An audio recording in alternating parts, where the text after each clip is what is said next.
All right, so I've got three really important concepts that I want to go over with you as you get into this journey. These are three concepts that if you do not take care of these, you're going to go through your journey and see great results and be completely unfulfilled.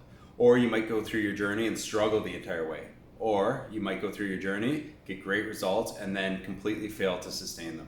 So these three concepts are absolutely essential to both your success, your happiness, your satisfaction with the program, and your long-term sustainability. So concept number one is the I'll be happy when mindset.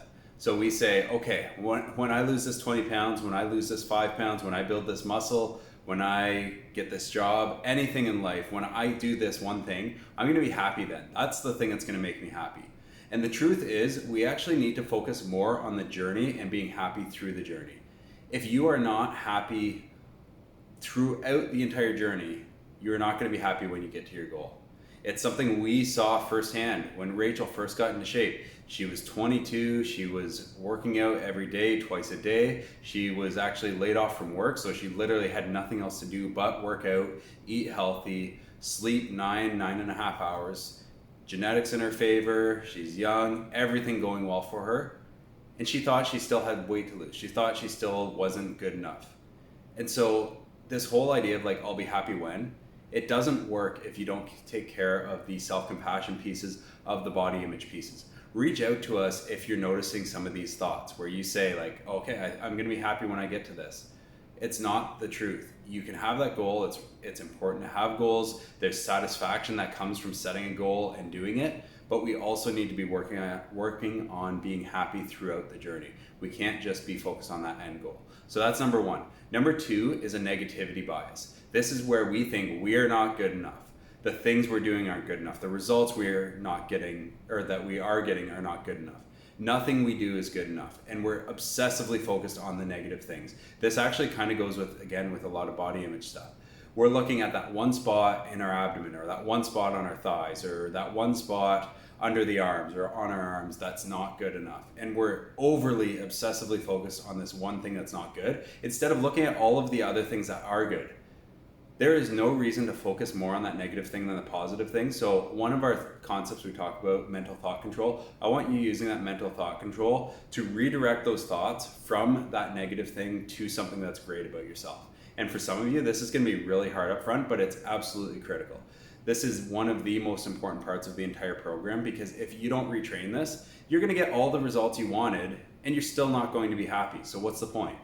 This should be something you're doing for the purpose of proving that you can do it, for the general artistic enjoyment of making progress.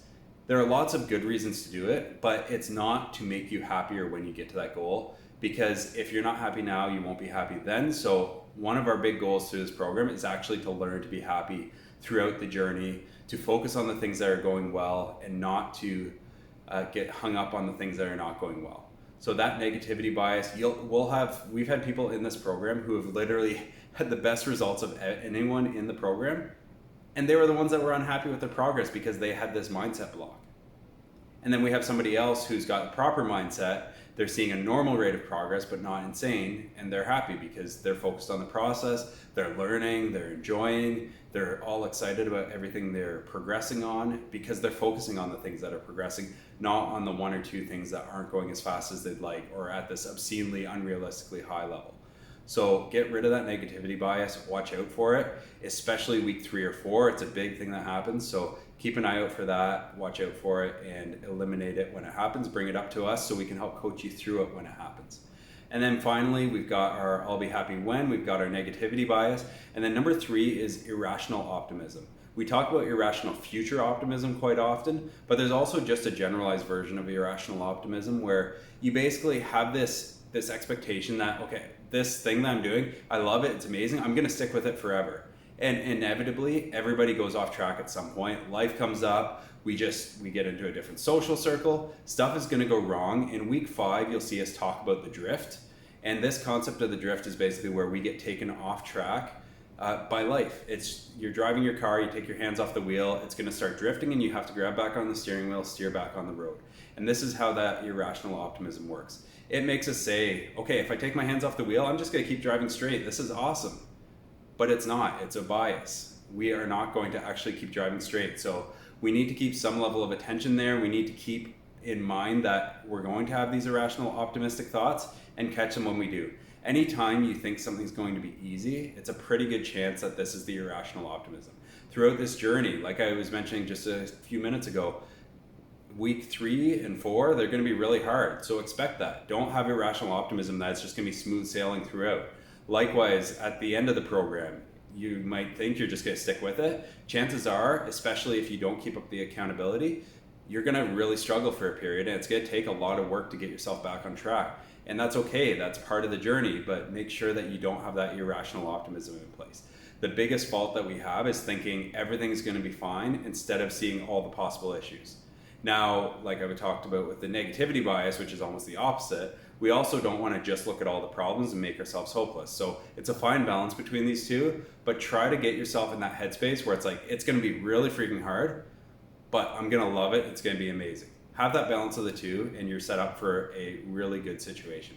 So get rid of that I'll be happy when mindset, watch out for that negativity bias, and watch out for that irrational optimism. All 3 of those are likely going to come up at some point. They come up for me all the time, and we just have to keep catching them on ourselves. We'll try to catch them as coaches when we can, and those are going to be 3 of your most important principles throughout the journey. So keep an eye out for them.